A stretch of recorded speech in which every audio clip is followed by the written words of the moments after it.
Hello students, આજે આપણે English text standard 12 unit 7 read 2 Sojourner Truth. Sojourner Truth બી બોલાય છે અને સોજનર ટ્રુથ બી બોલાય છે. એમના વિશે આપણે આ યુનિટ જોઈશું કે જે એક સ્ત્રી ઉપર આધારિત છે કે જેણે જીવનમાં કેટલી બધી મુશ્કેલીઓ સહન કરી છે અને એ એક પ્રશ્ન એના સ્પીચ દ્વારા પૂછે છે કે શું હું એક સ્ત્રી નથી? તો આ યુનિટ કે જે સ્ત્રી સશક્તિકરણ ઉપર આધારિત છે અથવા સ્ત્રી શોષણ ઉપર આધારિત છે એવો આ યુનિટ છે. તો જોઈએ રીડ ટુ સોજનર ટ્રુથ. અહીંયા કેટલાક મેં તમને શબ્દો આપેલા છે કે જે હાર્ડ વર્ડ્સ કહી શકાય, એનો ગુજરાતી પણ કરેલું છે અને ક્યાંક નિયરેસ્ટ મિનિંગ જેવો પૂછાય એવા શબ્દ છે તો એના અમે તમને ઇંગ્લિશ પણ આપેલા છે. સાથે સાથે અહીંયા કેટલાક એસેનો મેં તમને ટોપિક અહીંયા રજૂ કર્યા છે કે જે આ યુનિટના આધારે તમને બોર્ડની એક્ઝામમાં પૂછાય છે, જે છે વુમન એજ્યુકેશન એટલે સ્ત્રી શિક્ષણ એન્ડ વુમન એમ્પાવરમેન્ટ એટલે કે સ્ત્રી સશક્તિકરણ. બરાબર છે, એના આધારે આપણે પછી ચર્ચા કરીશું. સેકન્ડ એક એસે તમને પૂછાય છે જે છે વર્કિંગ વુમન પ્રોબ્લેમ એટલે કે જે કામ કરનાર વર્ગ છે સ્ત્રી, એના જે પ્રોબ્લેમ્સ છે એના વિશેનું છે. અને થર્ડ તમારો એસે છે કે જે 7 યુનિટના રીડ 1 તમે મંકીસ પો યુનિટ જોયો છે એના આધારે છે અને જે છે ટાઇટલ સુપરસ્ટિશન્સ મીન્સ અંધશ્રદ્ધા, વહેમ જેને આપણે કહીએ છીએ કે જે આપણે સમાજમાં જોઈએ છે. સારું, તો પહેલા આપણે જોઈ લઈશું સોજનર ટ્રુથ યુનિટ રીડ 2 તમારા પેજ નંબર 74 પર છે. Sojourner truth. સોજનર ટ્રુથ બ્રેકેટમાં છે CA 1797-1883 was a black American freedom fighter and orator. સોજનર truth કે જે એક બ્લેક અમેરિકન હતા. વિદ્યાર્થી મિત્રો, તમને ખબર જ હશે, તમે સમાજ વિદ્યામાં પણ ભણ્યા છો કે ઇતિહાસની અંદર બ્લેક પીપલ અને વ્હાઇટ પીપલનો સંઘર્ષ અમેરિકામાં કેટલો બધો હતો અને બ્લેક પીપલને કેટલું બધું શોષાવવું પડતું હતું, એમનું શોષણ થતું હતું. તો આ જે છે Sojourner Truth was a black American freedom fighter. એ પોતે એક સ્ત્રી હોવા છતાં એક ફ્રીડમ ફાઇટર હતા અમેરિકાના, અને એ પણ ખાસ કરીને બ્લેક પીપલ એટલે કે કાળા લોકો જેને કહીએ છીએ એમના. And orator. ઓરેટરનો મતલબ થાય છે વક્તા, સ્પીકર. હું વચ્ચે વચ્ચે તમને આવી રીતના શબ્દો સમાનાર્થી કહેતી જઈશ જેથી તમને ખ્યાલ આવે, નિયરેસ્ટ મિનિંગમાં લખી શકો. She was born Isabella Baumfree in Ulster country, New York. તેની પુત્રી તરીકે ઇઝાબેલાનો જન્મ અલ્સ્ટર કન્ટ્રીના ન્યુયોર્કમાં થયો હતો. The daughter of an American name Baumfree after his Dutch owner. આ દીકરીનો જન્મ એક અમેરિકન વ્યક્તિ કે જેનું નામ છે બોમ્ફ્રી કે જે ડચ માલિક હતા એના આધારે એમનું નામ પાડવામાં આવ્યું હતું. And a woman called Elizabeth, અને જેના માતા હતા Elizabeth. About the age of 9 લગભગ 9 વર્ષની ઉંમરમાં શી વોઝ ઓક્શન્ડ ઓફ. ઓક્શનનો મતલબ થાય છે હરાજી થવી. તમને ખબર હશે કે એક રકમ બોલાય છે કોઈ વસ્તુ માટે, પણ અહીંયા હરાજી થતી હતી બાળકોની, વ્યક્તિની, જેમાં કહી શકાય. So she was at the age of 9, તેની જ્યારે 9 વર્ષના હતા, she was auction off to an Englishman name John Neely. તેમને હરાજીમાં વેચવામાં આવ્યા અને એમના માલિક હતા, કોણ હતા? તો ઇંગ્લિશમેન હતા જ્હોન નીલી. ધ નીલીઝ, હવે ખાસ ધ્યાન રાખો, ધ આર્ટિકલ નીલીઝની પાછળ આગળ મૂકવામાં આવ્યો છે, અથવા કોઈ વ્યક્તિની અટક જ્યારે હોય ત્યારે એની આગળ ધ આર્ટિકલ મૂકાય છે, કારણ કે એ આખો સમાજ બતાવે છે, આખું કુટુંબ બતાવે છે. The Neelys understood very little of her Dutch jargon. જાર્ગનનો મતલબ થાય છે અહીંયા વિશિષ્ટ એવો શબ્દ પ્રયોગ કે જે વિશિષ્ટ એવી ભાષા, લોકબોલી કહી શકાય, એવું એક ભાષા કહી શકાય. The Neelys understood very little. લિટલનો મતલબ નહિવત જેવું, ખૂબ ઓછું હોય, જેને નકારાત્મક મિનિંગ કહી શકાય. તો આ જે નીલીઝ હતા, જે એના માલિક હતા, એ એને નહિવત જેવા સમજતા હતા, એટલે કે એની ડચ લેંગ્વેજને સમજી શકતા નહોતા. એન્ડ એઝ અ રિઝલ્ટ, અને એનું પરિણામ એ આવતું, she was often brutally punished for no real reason. Brutally એટલે તમને લખેલું છે ક્રૂર ક્રૂરતાથી નિર્દયતાથી ખૂબ જ નિર્દયતાથી એને પનિશ્ડ એટલે સજા આપવામાં આવતી હતી અને એટલે ટૂંકમાં મારવામાં આવતી એટલે કે વગર કારણે એની ભાષા ન સમજાતા એને ખૂબ મારવામાં આવતી. Eventually, Neely sold her to a fisherman who owned a tavern in Kingston, New York. ત્યાર પછી ઇવેન્ચ્યુઅલી એટલે પછી પાછળથી નીલી સોલ્ડ હર, નીલી જે એના માલિક હતા એણે એને વેચી નાખી ટુ અ ફિશરમેન, એક માછીમારને વેચી નાખી. હુ ઓન્ડ અ ટ્રેવન, કે જેનો એ માલિક હતો. શાનો માલિક હતો? તો અહીંયા તમને લખ્યું છે ટ્રાવેલ. ટ્રાવેલ મતલબ થાય છે બાર.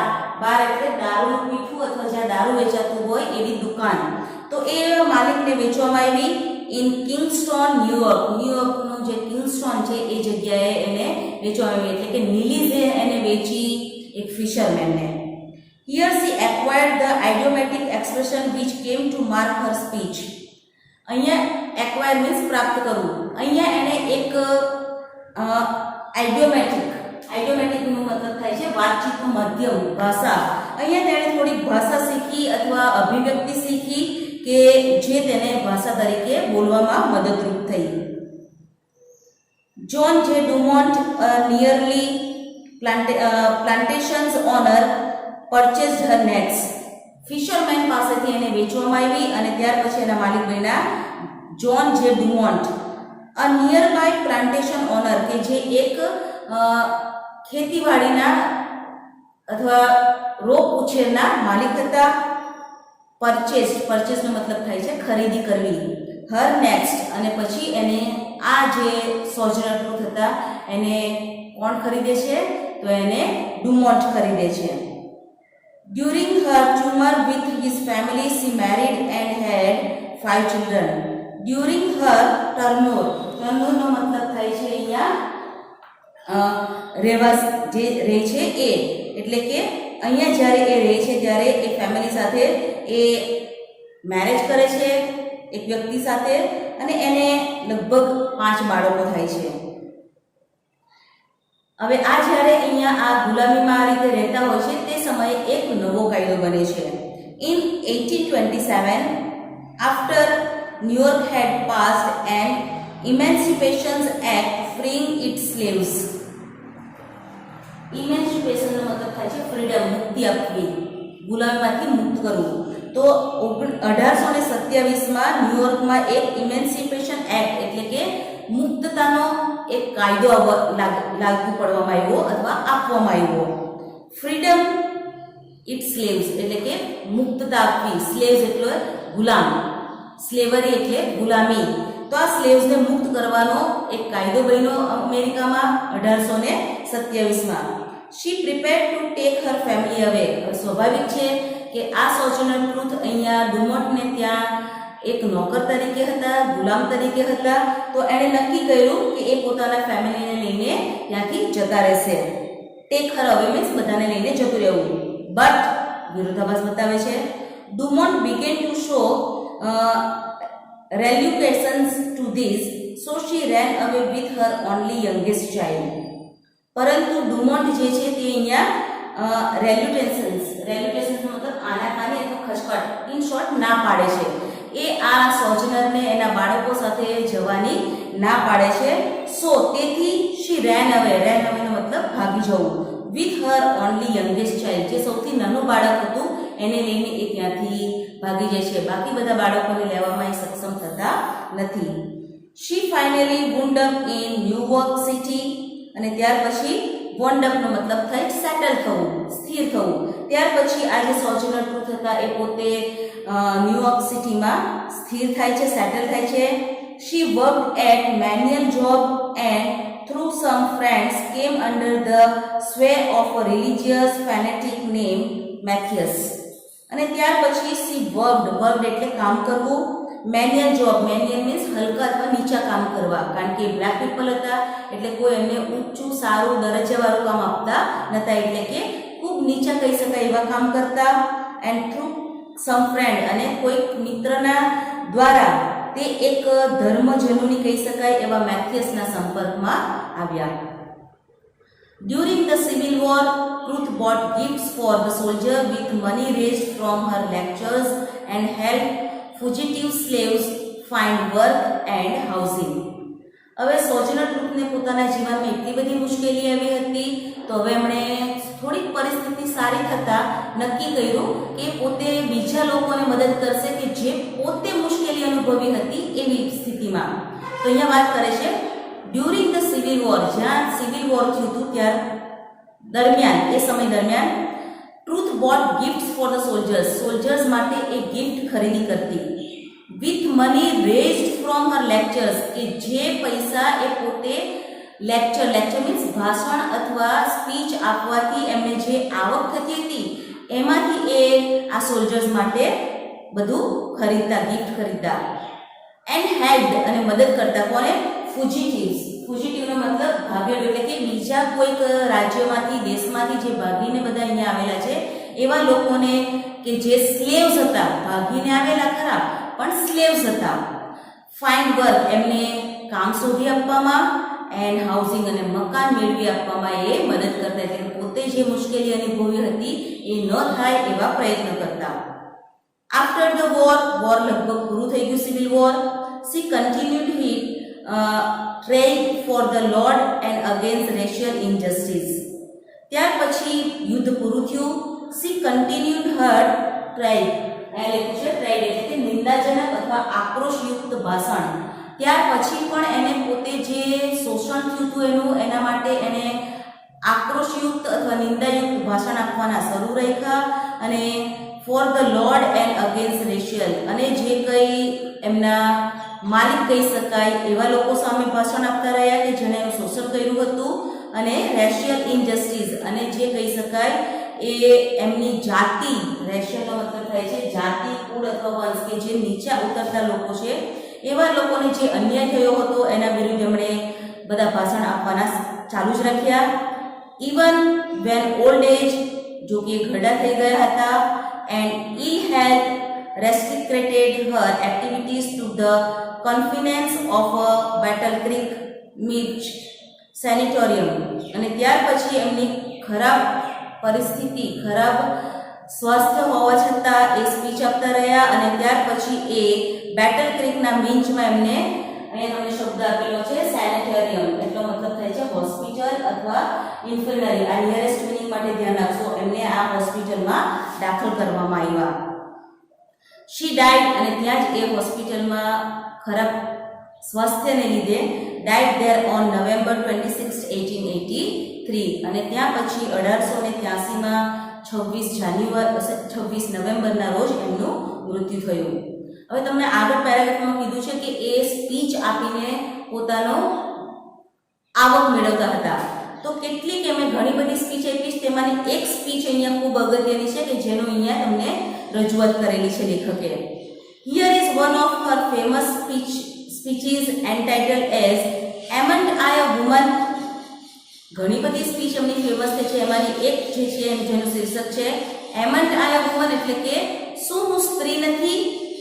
વિચ ડિલિવર્ડ ઇન, કે જે એમણે આ સ્પીચ આપી હતી the women's convention in Akron, Ohio in December 1851, કે જે તેમણે એક સ્ત્રીની જે સભા હતી આર્કોનમાં, ઓહિયો, એની અંદર ડિસેમ્બર 1851માં આપી હતી. તો હવે પછીનો જે પાર્ટ છે એ તમારો સ્પીચ છે. ખાસ ધ્યાન આપશો તમે તમારી ટેક્સ્ટમાં. વેલ ચિલ્ડ્રન, સાંભળો બાળકો. Where is so much racket there must be something out of order. રેકેટનો મતલબ થાય છે અહીંયા છેતરામણી ભરેલા રસ્તા. જ્યાં છેતરામણી ભરેલું હોય છે ત્યાં કંઈક ને કંઈક સારો રસ્તો પણ હોય જ છે, એટલે કે જ્યાં ભૂલ ભૂલૈયા છે ત્યાં રસ્તો પણ મળે જ છે. I think that twixt the નિગ્રોઝ of the south and the woman at the north all talking about rights the white men will be in fix pretty soon. એ કહે છે કે આઈ થિંક, મારું માનવું છે કે ધેટ ટ્વિસ્ટ એટલે ની વચ્ચે, ધ નિગ્રોઝ ઓફ ધ સાઉથ, જે સાઉથ અમેરિકાના નિગ્રોઝ છે એટલે કે બ્લેક પીપલ છે, and woman at the North, અને ઉત્તર અમેરિકાની જે સ્ત્રીઓ છે ઓલ ટોકિંગ અબાઉટ રાઇટ્સ, આ બધા પોતાના હક વિશેની વાતો કરે છે, એટલે કે સ્ત્રી પોતાના હકની વાતો કરે છે. અને ધ વ્હાઇટ મેન, અને જે સફેદ લોકો, ગોરા લોકો કહી શકાય, એમના હક નથી આપતા તેમને, વિલ બી અને ફિક્સ પ્રીટી સૂન. ફિક્સ પ્રીટીનો મતલબ થાય છે મુશ્કેલીમાં, ડિફિકલ્ટી. ખૂબ જલ્દીથી એ લોકો પોતે મુશ્કેલીમાં આવશે, કારણ કે જે બ્લેક નિગ્રોઝ વુમન છે અને વ્હાઇટ વુમન છે એ બધા ભેગા થઈને પોતાના હકની રજૂઆત કરશે, અને ત્યાં આ સફેદ લોકો એટલે કે ગોરા લોકોને ખૂબ મુશ્કેલી આવશે. આ રીતની સ્પીચ એ આપે છે Sojourner Truth. But what's all this there talking about, પરંતુ આ માત્ર વાત કરવાથી શું? That man over there says that women need to be helped into carriages and lifted over ditches and to have the best place everywhere. જ્યારે આ સોજનર truth ત્યાં speech આપતા હતા ત્યારે કોઈક એક માણસ દૂર સભામાં બેઠો હતો, એને સંબોધીને કહે છે કે that man over there says, પેલો માણસ જે ત્યાં બેઠો છે એ એવું કહે છે, women need to be helped, સ્ત્રીઓની મદદ કરવી જોઈએ. શામાં? into carriages. carriages એટલે વાહન જ્યારે ઢોઈને અથવા ખેંચીને લઈ જવામાં આવે છે, મજૂરી કરે છે ત્યારે. and lifted over ditches, જ્યારે એ ખાડીઓને ખોદે છે ત્યારે. and have the best places everywhere, અને જ્યાં પણ જગ્યાએ એ કામ કરે છે ત્યાં એને વિશિષ્ટ એવું સ્થાન મળવું જોઈએ, એવું એક માણસ ત્યાં સભામાં બેઠેલો છે એ કહેતો હતો. ત્યારે આ સોજનર ટ્રુથ કહે છે પેલા માણસના વાતને સાંભળીને, nobody ever helps me into carriages or over mud puddles or gives me any best place. એ કહે છે કે જ્યારે હું કામ કરતી હતી, કેરેજીસ એટલે કે ગાડીઓને ઢોળતી હતી, ખેંચતી હતી, nobody ever helps me, મને કોઈ મદદ કરી નથી. mud puddles એટલે કે માટીની જે બધી ખાડીઓ બનાવતી હતી, નીક બનાવતી હતી, તેમાં મને કોઈ મદદ નથી કરી, અને મને કોઈ ઉચ્ચ સ્થાન, સારું સ્થાન આપ્યું નથી. એન્ડ એમન્ટ આઈ વુમન, શું હું સ્ત્રી નથી? ત્યારે લુક એટ માય આર્મ, જુઓ મારા હાથ. અહીંયા આર્મનો મતલબ થાય છે હાથ, હથેળીને કહે છે સંબોધીને. I have ploughed and planted, મેં ખેતી કરી છે અને છોડવા વાવ્યા છે. And gathered into barns and no man could head me. ત્યારે મેં ખૂબ જ મહેનત કરી છે. અહીંયા જે કહી શકાય એ ખેતીનું જેવું કામ કર્યું છે, ત્યારે કોઈ માણસે મને મદદ કરી નથી. નો વન કુડ હેડ મી, ત્યારે મને કોઈ મદદ નથી કરી. એન્ડ એમન્ટ આઈ વુમન, શું ત્યારે એક સ્ત્રી નથી? I could work as much as, હું પણ એટલું જ કામ કરતી જેટલું એક માણસ કરી શકે છે. And eat as much as a man, એક પુરુષ જેટલો કામ કરે છે એટલું જ મેં કામ કર્યું છે, અને એટલું જ હું ખાઈ પણ શકું છું જેટલું એક પુરુષ ખાય છે. When I could get it, જો મને મળે તો. એનો મતલબ કામ તો એક પુરુષ જેટલું જ કરે છે, પણ એને પૂરતું જમવાનું પણ મળતું ન હતું. And bear the lash as well, bear એટલે સહન કરવું અને લેશ એટલે ચાબુક. એ કહે છે કે મેં કેટલી વાર ચાબુકના ફટકા પણ સહન કર્યા છે, એટલે કે એને મારવામાં આવતા તો એને માર પણ સહન કર્યો છે. એન્ડ એમન્ટ આઈ વુમન, હું ત્યારે એક સ્ત્રી નથી, એટલે કે પોતાની વેદનાને વ્યક્ત કરે છે કે હું જ્યારે મુશ્કેલીમાં હતી ત્યારે મેં ખેતર ખેડ્યા છે, મેં મજૂરી કરી છે, મેં ડીચમાં કામ કર્યું છે, પછી મેં ચાબુકોને સહન કરી છે, તો શું ત્યારે હું સ્ત્રી નથી? આઈ હેવ બોર્ન 13 children, મેં 13 બાળકોને જન્મ આપ્યો. And seen most of all sold off to slavery, અને મોટા ભાગના બાળકોને મેં ગુલામી માટે વેચ્યા. And when I cried out with my mother's grief none but Jesus heard me, ત્યારે જે મારું મધર્સ ગ્રીફ એટલે કે માતૃત્વનો જે લાગણી હતી, શોક હતો, તે મેં વ્યક્ત કર્યો, કોઈ સાંભળનાર, ત્યારે મારું આક્રંદ સાંભળનાર નહોતું, સિવાય કે કોણ સાંભળનાર હતા? બટ જીસસ, ખાલી માત્ર ભગવાન જે એમના હતા એ જ સાંભળતા હતા. એન્ડ એમન આઈ વુમન, શું ત્યારે એક સ્ત્રી નથી કે જ્યારે હું મારા બાળકોને વેચવા મજબૂર થઈ હતી, લોકો એને ખરીદતા હતા અને મારું આક્રંદ વ્યક્ત કરતી હતી. Then they talk about this thing in the head, અને અત્યારે એ લોકો બધા આવી વાતો કરી રહ્યા છે.